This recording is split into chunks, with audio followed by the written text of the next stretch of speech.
The Great Hall of Nexus Prime was filled with beings from across the galaxy.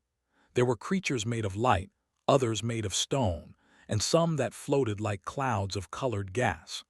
12,000 civilizations had sent their representatives to witness this moment. A new species was joining the galactic conquered, and everyone wanted to see these strange creatures called humans. Admiral stood at the center of the hall with his small team. He was 63 years old, with gray hair and calm eyes that had seen many battles. Beside him stood Doctor, a woman of 40 who had spent her entire life studying alien languages. She was nervous, but she hid it well. They were the first humans to stand before the assembled galaxy, and they knew that every eye was watching them. High Arbiter floated down from his throne. He was a being of pure energy contained in a crystal shell. He had ruled the galactic conquered for 9,000 years. To him, humans were like insects that had somehow learned to build starships. Interesting, perhaps, but not important. "We welcome the species known as humanity to the galactic conquered," announced. His voice echoed through the hall like music. "You have achieved faster-than-light travel, and so you have earned your place among the stars. We grant you territory in the outer rim and the protection of our laws." Bowed his head respectfully. "We are honored," he said. His voice was quiet but steady. "Humanity has dreamed of this moment for centuries. We look forward to learning from the wisdom of the conquered." There was polite applause from some of the assembled aliens. Others simply stared at the humans with curiosity or boredom. To most of them, humanity was just another primitive species that had stumbled into space. They would be given their small corner of the galaxy and forgotten.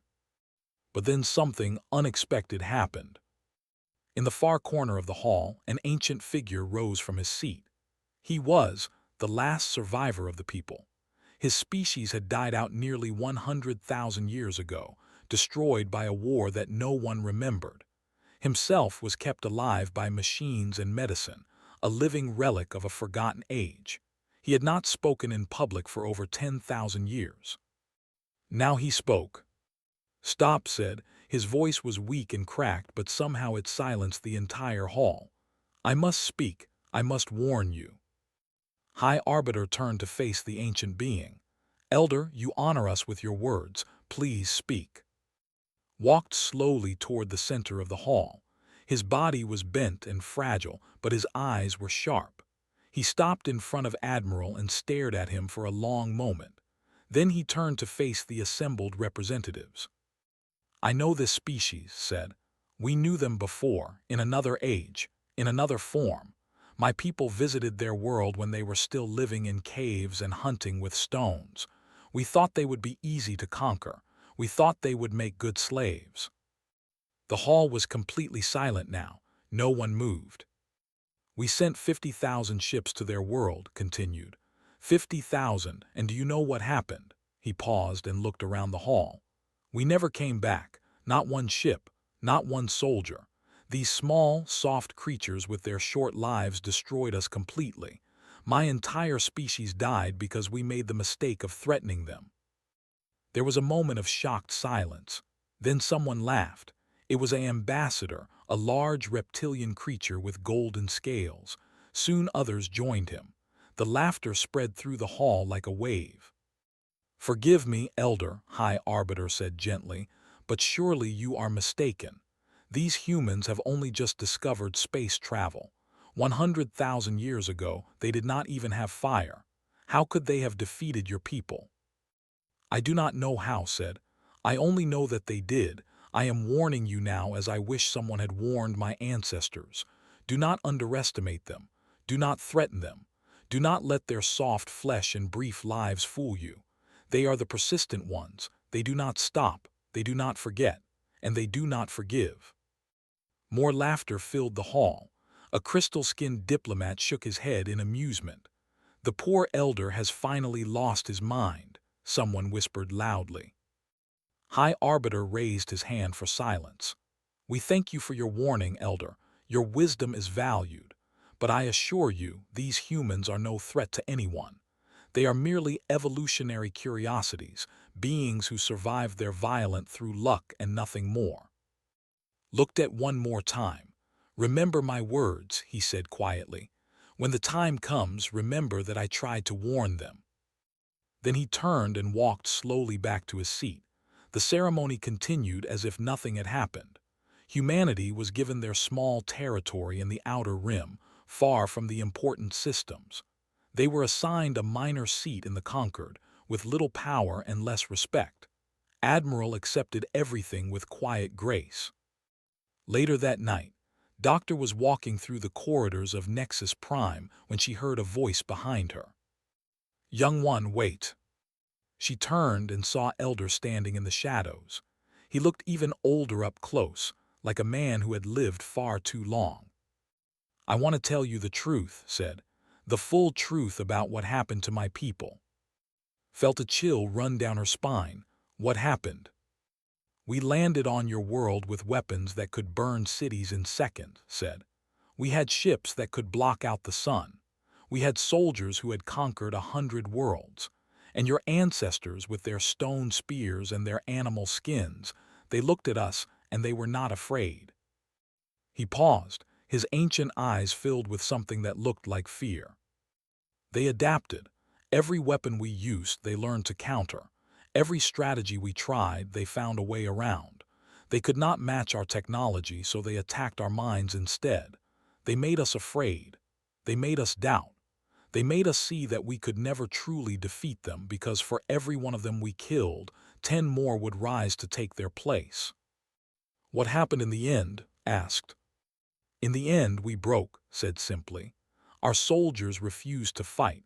Our commanders went mad. We retreated to our ships and fled, but your ancestors followed us. They had learned to fly our ships. They had learned to use our weapons. They hunted us across the stars until there was nothing left but me." Stared at him in disbelief. "That is impossible. We have no record of any of this." 100,000 years is a long time," said. "You forgot, but I remember. And I am telling you now so that you will remember too. Your people are not weak. You are not primitive. You are something else entirely. Something that the galaxy has never seen before and will never understand." He turned to leave, then stopped. "Tell your admiral something for me. Tell him that I see what he is doing. I see him watching and waiting and planning. Tell him that I hope, for the sake of everyone, that the galaxy never gives him a reason to show them what humanity truly is." Then Elder disappeared into the shadows and was left alone with the weight of his words. 50 years passed like a quiet breath. The galaxy continued its slow dance of politics and trade, and humanity faded into the background of everyone's memory. They were just another minor species living in the outer rim, building their little colonies on barren worlds that no one else wanted. The great civilizations of the conquered had more important things to worry about. But while the galaxy looked away, humanity was busy. Captain Park stood on the bridge of the exploration vessel Horizon and watched the stars drift past. He was 34 years old, young for a captain, but he had earned his position through skill and determination. His ship was small compared to the massive vessels of the conquered, but it was fast and clever, filled with technology that human engineers had developed in secret. "Captain, we are approaching the border zone," said Lieutenant No. She was his tactical officer, a woman known for thinking in ways that no one expected. She had once won a war game against a computer by simply turning off the power. The rules had not said she could not do that. "Slow to observation speed," ordered. "I want full scans of everything in this sector." The border zone was the edge of conquered space, where their laws ended and danger began. Beyond it lay the territory of the Dominion, a military empire that had been conquering neutral systems for decades. There were reptilian creatures, large and strong, with scales like golden armor. They believed that power was the only law that mattered. For years, the conquered had ignored them. They were outside their borders, so they were not their problem, but knew that problems had a way of growing when you ignored them. Meanwhile, on the space station Nexus Prime, Ambassador was attending another endless summit meeting. She was 60 years old, a diplomat who had spent her career trying to earn respect for humanity in a galaxy that saw them as children. It was exhausting work, made worse by the fact that most aliens lived for thousands of years and saw her entire as barely a moment. Today's meeting was about the threat. The Dominion had conquered 3 more neutral systems in the past month, and some conquered members were finally getting worried. But as always, no one could agree on what to do. "We should send a diplomatic mission," suggested a representative. "Surely that can be reasoned with." "We should strengthen our border defenses," argued a silicon-based being from the collective. "Show them that we are not afraid." "We should do nothing," said High Arbiter. "They have not attacked conquered space. Their actions, while regrettable, are not our concern." Listened to all of this with growing frustration. She had been watching them for years, studying their patterns. She knew that they were not going to stop. Conquerors never stopped until someone stopped them. Then the ambassador entered the chamber. His name was, and he was massive even by standards, with scars covering his golden scales. He walked to the center of the room and looked around with obvious contempt. "The Galactic conquered," he said, his voice dripping with mockery. "So many species, so much talk, so little action." "Ambassador," High Arbiter said carefully, "we have asked you here to discuss the recent expansion of your dominion into neutral space." Laughed. It was an ugly sound like rocks grinding together. "Discuss? There is nothing to discuss. The strong take what they want. The weak complain about it. This is the natural order of things." "The conquered believes in peaceful cooperation," said. "We hope that you will consider joining us in building a better galaxy for all species." "Your conquered is weak," said. "You have forgotten what strength means. You hide behind your treaties and your laws while the universe passes you by." His eyes swept across the room and stopped on. "And you even allow vermin to sit among you. These humans, these short-lived accidents of evolution, they do not belong here." The room went quiet, felt every eye turned toward her. She knew that this was a test. They were trying to see how the conquered would react to an insult against its weakest member. She stood up slowly. Her heart was pounding, but her voice was calm when she spoke. "Ambassador," she said, "I have studied your dominion's history. You have conquered many worlds. You have defeated many enemies, but I notice that you always choose your targets carefully. You attack the weak. You attack the unprepared. You have never faced an enemy that refused to surrender." His eyes narrowed. "Is that a threat, little human?" "No," said. "It is an observation. You call us accidents, but accidents have a way of becoming permanent. You call us vermin, but vermin have a way of surviving when everything else dies. Remember that." She sat down. The room remained silent for a long moment, then laughed again, but this time there was something uncertain in his voice. "Bold words from a species that will be forgotten in 1,000 years, he said. Then he turned and walked out of the chamber. 3 weeks later, the Horizon was patrolling near a human colony when sensors detected a group of ships approaching fast. They were. "Captain, they are not responding to hails," reported. "They are charging weapons." Felt his stomach drop. "All hands to battle stations. Send a distress signal to the colony." The attack came without warning or declaration of war. The ships opened fire on the horizon, their weapons tearing through the small vessel's shields. Watched as half his crew died in the first 30 seconds. Explosions ripped through the ship. Fires broke out everywhere. The screams of the wounded filled the air. "Return fire," shouted. "Everything we have." The Horizon fought back, but it was hopelessly. 1 human ship against 6 warships. It should have been over in minutes. But did something unexpected.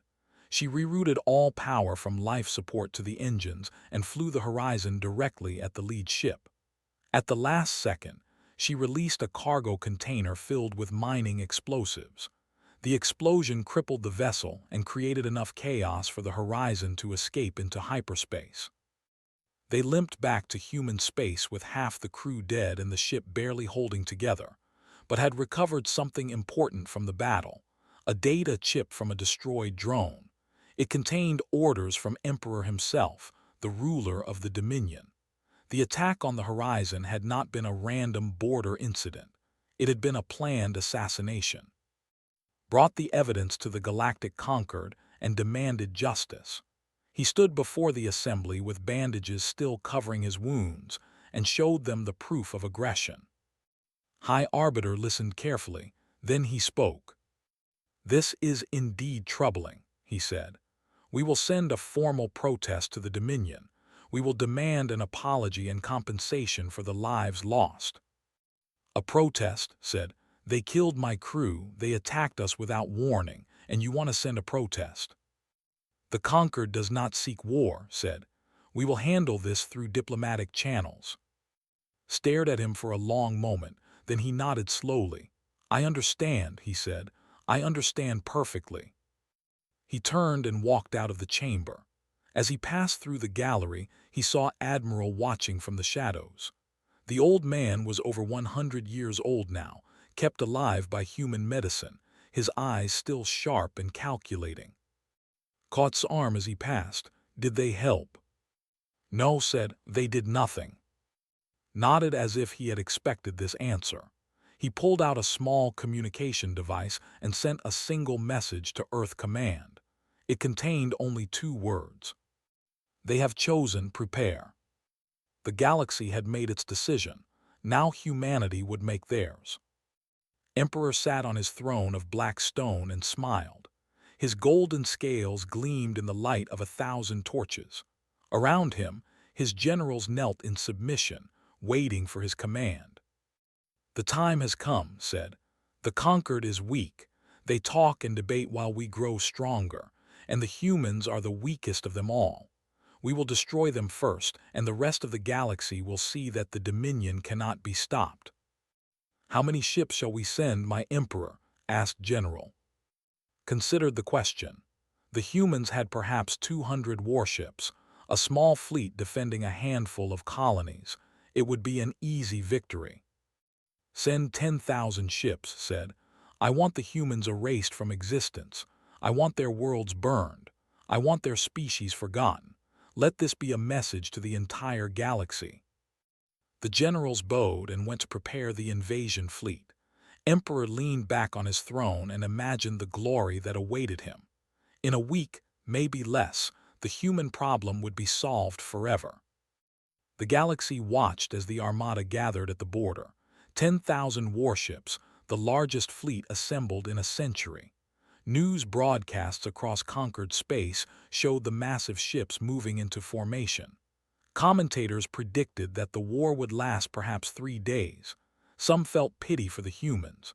Most felt nothing at all. On Earth, General Shin stood in the command center and watched the same broadcasts. He was 57 years old, a soldier who had spent his entire life preparing for a war he hoped would never come. Now it was here, and he was ready. "Status report," he said calmly. "All civilian evacuation is complete," reported a young officer. "The colonies have been emptied. Defense grid is online. Fleet is in position." Nodded. "And the special projects?" "Ready, sir. Science officer reports that all systems are operational." "Good." Turned to face his staff. These were the best soldiers humanity had ever produced, men and women who had trained for decades for this moment. "They expect us to be afraid. They expect us to run or surrender. They have never faced an enemy like us before. Today we teach them what it means to fight humanity." The fleet arrived at the human colony of New 3 days later. They expected to find a panicked population, a weak defense force, easy targets. Instead, they found an empty world. Every city was dark. Every building was silent. The 1,000,000 people who had lived there were gone, evacuated weeks before. The admiral was confused but not worried. Empty worlds were easy to conquer. "Scan for defensive positions," the admiral ordered. "Find their fleet." The scans showed nothing. No ships, No weapons, just empty cities under empty skies. Perhaps they have already fled, suggested a subordinate. The cowards ran rather than face us. The admiral laughed. Then we will hunt them down, move the fleet into orbital position. We will claim this world for the Dominion. The ships moved into orbit around Nu. 5,000 warships formed a perfect formation above the planet, blocking out the stars. The admiral prepared to send his message of victory to Emperor. Then the minds activated. Humanity had spent 50 years preparing for this moment. They had studied physics that other species thought was impossible. They had built weapons that bent the rules of reality.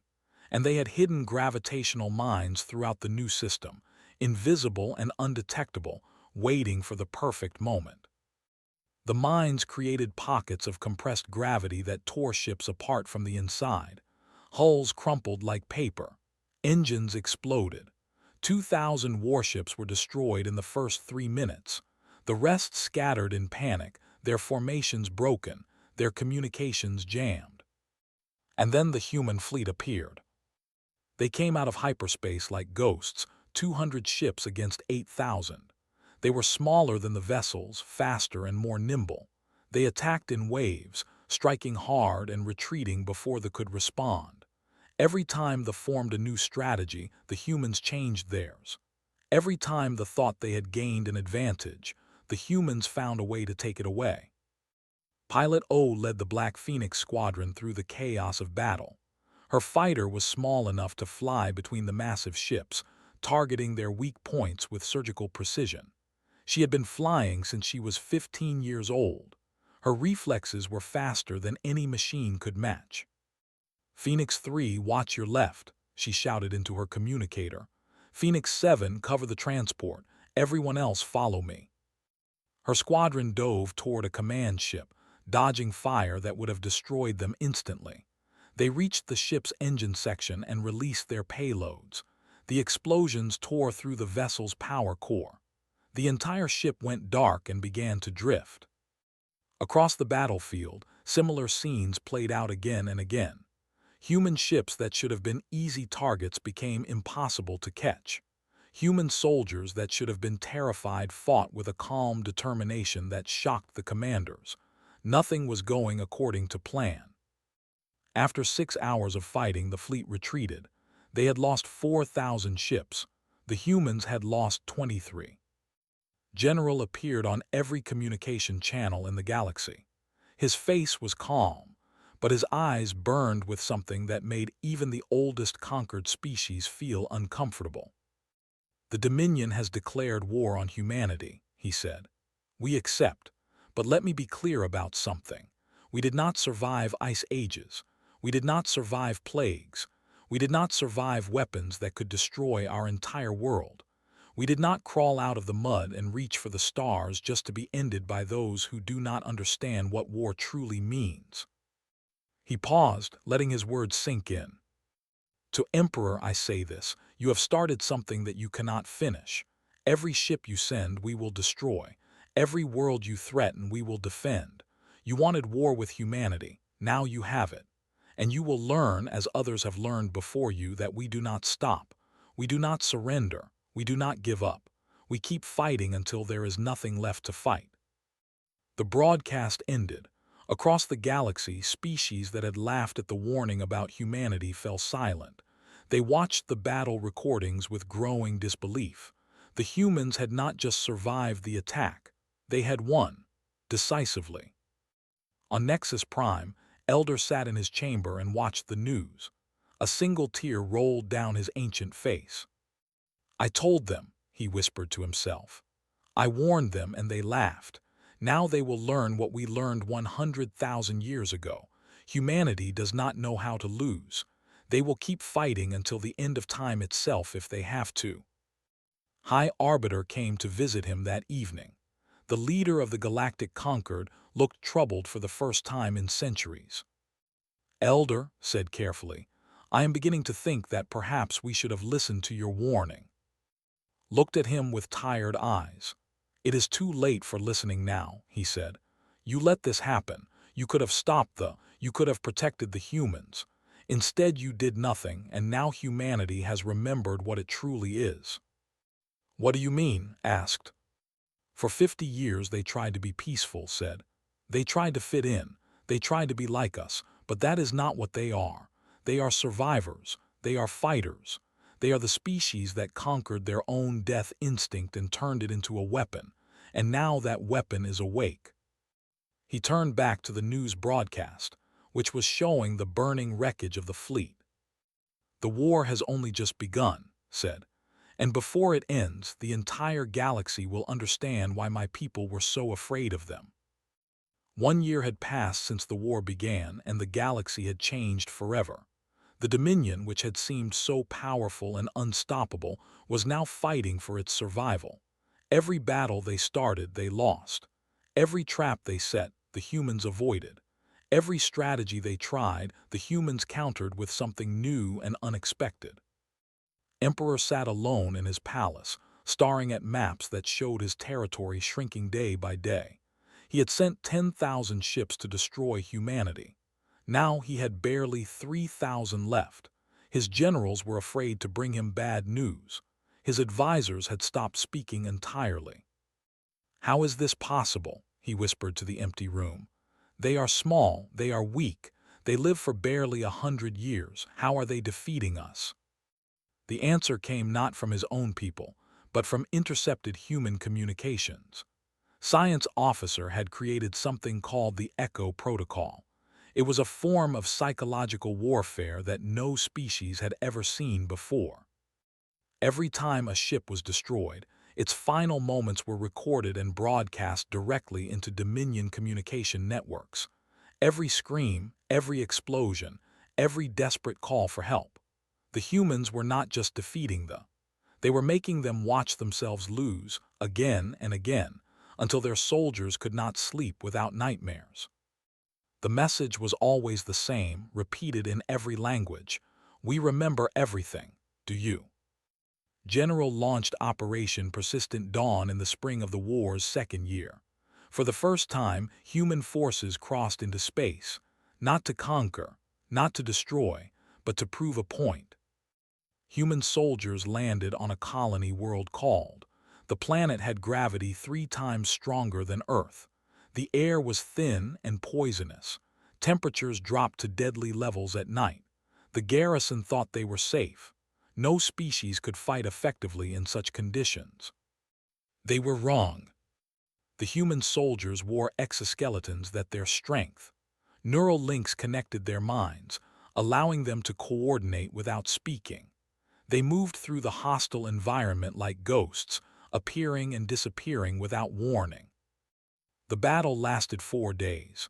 By the end, the garrison had surrendered completely, not because they were outnumbered, not because their weapons were worse, but because every time they killed a human soldier, 3 more appeared to take their place. The humans did not retreat. They did not surrender. They did not stop. The garrison commander, a veteran of 50 campaigns, broke down in tears when he handed over his weapon. "What are you?" he asked the human officer who accepted his surrender. The officer, a young woman named Pilot O who had transferred to ground command, looked at him with tired eyes. "We are what we have always been," she said. "Survivors." Captain Park had been given command of a new ship, the Horizon Reborn. His orders were simple: strike at the heart of the Dominion and send a message that could not be ignored. He took his ship deep into enemy territory, evading patrols and slipping past defensive lines. His crew was small, only 50 soldiers, but they were the best humanity had to offer. Lieutenant No was at his side, her mind already calculating 100 different ways to complete their mission. They reached thee on a night when both of its moons were dark. The planet was protected by orbital platforms, defensive satellites, and a fleet of warships. Breaking through should have been impossible. Found a way.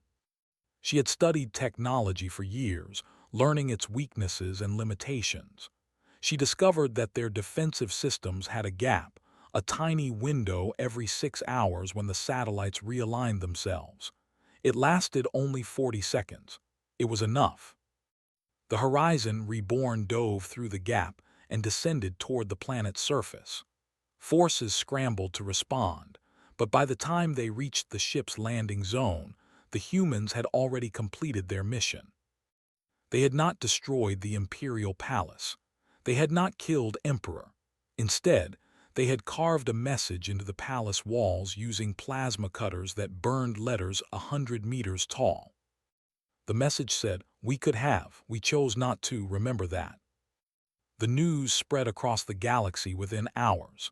The humans had reached They had penetrated defenses that were supposed to be unbreakable. They could have killed the Emperor and ended the war in a single strike. But they had shown mercy instead. High Arbiter called an emergency meeting of the Galactic Concord. For the first time in his 9,000 years of leadership, he looked genuinely afraid. "We have made a terrible mistake," he said to the assembled representatives. "We dismissed the humans as primitives. We ignored Elder's warning. We allowed them to attack them without consequence. And now we see what they truly are." "What are they?" asked a diplomat. Was silent for a long moment, then he spoke. "They are not defined by their short lives or their soft bodies. They are defined by something else entirely. They adapt faster than any species in galactic history. What takes us centuries to learn, they master in years. They have a capacity for forgiveness that seems almost divine, and they have a capacity for vengeance that terrifies me more than anything I have ever seen." He turned to face the chamber. "The humans could destroy them completely. They have proven that beyond any doubt, but instead of destroying their enemies, they offer them a choice. Surrender and live. Fight and lose everything. That is not the behavior of primitives. That is the behavior of a species that has learned, through millions of years of suffering, that destruction without purpose is meaningless." Elder rose from his seat. He was weaker now, barely able to stand, but his voice was clear. "Now you understand," he said. "Now you see what I tried to tell you 50 years ago. Humanity is not weak. They are the strongest species the galaxy has ever produced. Their strength is not in their weapons or their ships. It is in their refusal to accept defeat. It is in their ability to turn every setback into a lesson. It is in their terrifying patience." He looked around the chamber with ancient eyes. "My people attacked them with everything we had, and they waited 100,000 years before they were ready to reach the stars. They did not forget us. They simply had not finished preparing. And now they are here, and the galaxy will never be the same." The war ended 3 months later. Emperor broadcast his surrender from the ruins of his palace, his voice broken and defeated. "We thought you were prey," he said, speaking directly to humanity.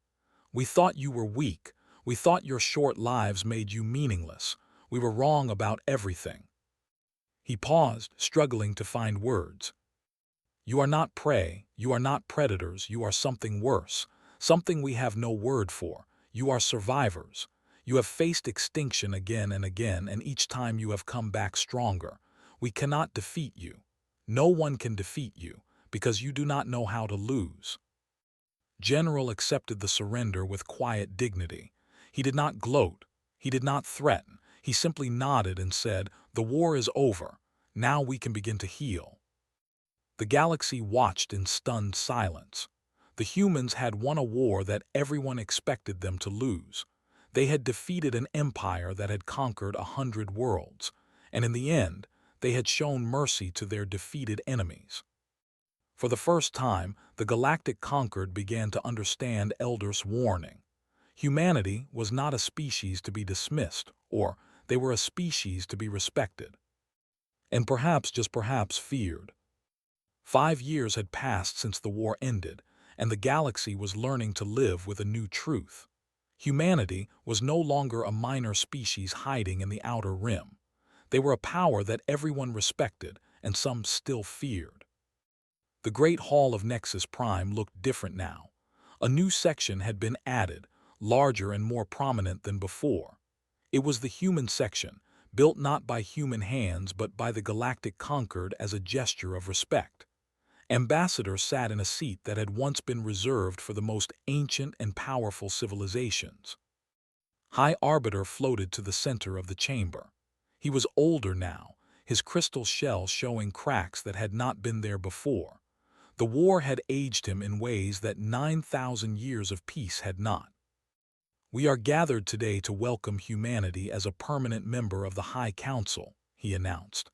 "They have earned this honor not through conquest, but through demonstrating values that we should all aspire to: strength tempered by mercy, power guided by wisdom, victory achieved without cruelty." Stood and bowed her head. "The Galactic Conquered offered us a place among the stars when we were young and afraid. We have not forgotten that kindness.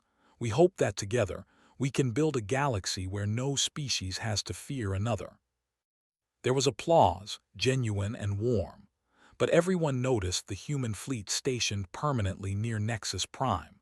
300 ships, small by conquered standards, but everyone knew what those ships could do. They were a reminder that humanity's friendship was valuable, but their enmity was something no one wanted to earn. On Earth, Doctor sat in her office surrounded by ancient texts and translation machines. She was 90 years old now, her hair white and her hands trembling, but her mind was still sharp. She had spent the last 5 years translating elders' complete records, and finally she understood the full truth about humanity's past. 100,000 years ago, when they had arrived on Earth, humanity had been living in caves. They had no metal, no writing, no technology of any kind. By every measure, they should have been easy to conquer. But they had something else, something that they had never encountered before. They had refused to accept their fate. When the weapons burned their villages, the humans learned to build shelters underground. When the soldiers hunted them, the humans learned to set traps. When they tried to break their spirit, the humans learned to hide their true feelings and wait for the right moment to strike. And then, slowly, impossibly, they had learned to use technology against its creators. They captured weapons and figured out how to fire them. They boarded ships and figured out how to fly them. They studied their enemies and figured out how to defeat them. It had taken generations. It had cost millions of lives, but in the end they were destroyed and humanity survived. Closed the final record and sat in silence. The galaxy thought they understood humanity now. They thought the war with the had revealed everything, but they were wrong. The war with the had lasted 2 years. The war with the had lasted 5,000, and humanity had won that war too. On the colony world of Nu, a memorial had been built to all who died in the war. It was a simple structure, a wall of black stone with names carved into its surface. Thousands of names, each one representing a life lost in defense of humanity's future. General Shin stood before the memorial on the 5th anniversary of the war's end. He was 62 years old, retired from active service, but he still wore his uniform with quiet pride. Behind him stood the survivors of the war, soldiers and pilots and scientists who had fought alongside him. "We gather here to remember," said, "not to celebrate victory, but to honor sacrifice. Every name on this wall represents someone who gave everything so that others could live. They were not special. They were not chosen. They were ordinary people who faced extraordinary circumstances and refused to surrender." He paused, looking at the names. "The galaxy laughed when they were warned about us. They thought our short lives made us weak. They thought our soft bodies made us fragile. They did not understand that our greatest strength has never been in our technology or our weapons. It has been in our hearts." He turned to face the crowd. "We did not win this war because we were stronger than the... We won because we refused to stop fighting. We won because when one of us fell, another rose to take their place. We won because after millions of years of survival, we have learned that giving up is not an option. It has never been an option. It will never be an option." That night, Elder passed away peacefully in his chambers on Nexus Prime. He was the last of his kind, a living link to a forgotten age, and his death marked the end of an era. But before he died, he recorded one final message for the galactic archives. "I have lived for over 100,000 years," he said, his voice barely a whisper. "I have seen empires rise and fall. I have watched species evolve and go extinct, and in all that time I have never encountered anything like humanity." He paused, his ancient eyes filled with something that might have been admiration. "They are small and they are fragile, and their lives pass in the blink of an eye. But in that brief moment, they burn with a fire that other species cannot match. They love with a passion that defies logic. They fight with a determination that ignores impossible odds, and they forgive with a grace that shames those who have wronged them." His voice grew weaker. "My warning was not meant to make the galaxy fear humanity. It was meant to make them respect them. Do not wake the humans. Do not corner them. Do not give them a reason to become what they were made to be. Treat them with kindness and they will be the best friends you have ever known. Treat them with cruelty and you will not survive what follows." He closed his eyes. "I hope the galaxy remembers this lesson. I hope they remember what they learned. I hope they understand that humanity is not a threat to be eliminated. They are a gift to be treasured. And if the galaxy is wise, they will never give humanity a reason to show them the other side of their nature again." The recording ended. Elder was gone. On Earth, Admiral sat in a garden and watched his great play. He was 123 years old, kept alive by medicine that his generation had helped develop. His body was weak, but his mind was still sharp, still watching, still planning. A young diplomat from the Concord came to visit him that afternoon. She was young by the standards of her people, only 300 years old. She sat beside him on a bench and watched the children run through the flowers. "Admiral," she said carefully, "I have been studying your species for decades. I have read every record, watched every battle recording, interviewed everyone who would speak to me, and I still do not understand one thing." "What is that?" asked. "During the war, your people faced certain death many times. You were outnumbered, surrounded by enemies who wanted to destroy you completely. But you never showed fear, not once. How is that possible?" Smiled. It was a gentle smile, the smile of a man who had seen too much and fought too long, and somehow found peace at the end of it all. "You misunderstand," he said. "We were terrified, every single one of us. But we have learned through countless generations of struggle that fear is not the opposite of courage. Fear is the fuel of courage. We feel it, we acknowledge it, and then we keep going anyway." He looked at his great, their innocent laughter filling the garden. "We never had the luxury of giving up," he continued. "When the ice ages came, we adapted or died. When the plagues came, we healed or died. When we invented weapons that could destroy our entire world, we learned to live with them or died. Every step of our existence has been a battle against extinction. And somewhere along the way, we stopped seeing survival as a possibility and started seeing it as the only option." The diplomat considered his words carefully. "So you believe that humanity will always survive, no matter what happens?" Shook his head. "No, nothing survives forever, but I believe that as long as there is a single human being left alive, they will keep fighting. They will keep hopping. They will keep reaching for a better tomorrow, even when everything tells them it is impossible." He turned to face her, his old eyes suddenly fierce. "That is what Elder understood. That is what the learned. We are not special because we are strong. We are special because we do not know how to quit. We have never known how to quit. And as long as that remains true, there is nothing in this galaxy that can truly defeat us." The diplomat bowed her head in acknowledgement. She finally understood. She rose to leave, but called out to her one last time. "Tell your people something for me," he said. "Tell them that humanity does not want war. We do not want conquest. We do not want to be feared. All we have ever wanted is a chance to exist, to grow, to build something worth leaving behind. But if anyone tries to take that away from us again, they should remember what happened to the, they should remember what happened to the, and they should ask themselves if they really want to be next. The diplomat nodded and walked away, turned back to his garden, watching his great play under the bright sun of Earth. The galaxy had laughed at the warning about humanity. They were not laughing anymore. And they never would again.